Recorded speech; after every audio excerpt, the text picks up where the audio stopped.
Täna kõnnin Marsaskaalast Marsaklokki. Das Liig on selle matkaraja nimi. See on ringikujuline ja see on tegelikult jaotatud A-ks ja B-ks. Eks sa võid seda 2 päeva kõndimas käia. Ma ei ole päris kindel, et ma sealt Marsaklokist Marsaskaala poole uuesti tagasi lähen. Aga eks näis.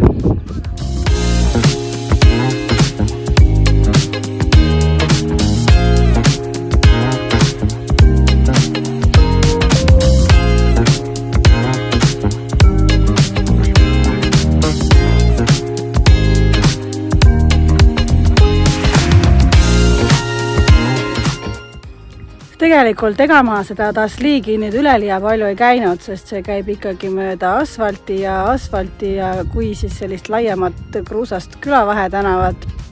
Aga tegelikkuses jookseb siin mööda randa ka täiesti või rannikut täiesti käidav rada, nii et ma olen jälle rannikul tagasi.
Mm-hmm.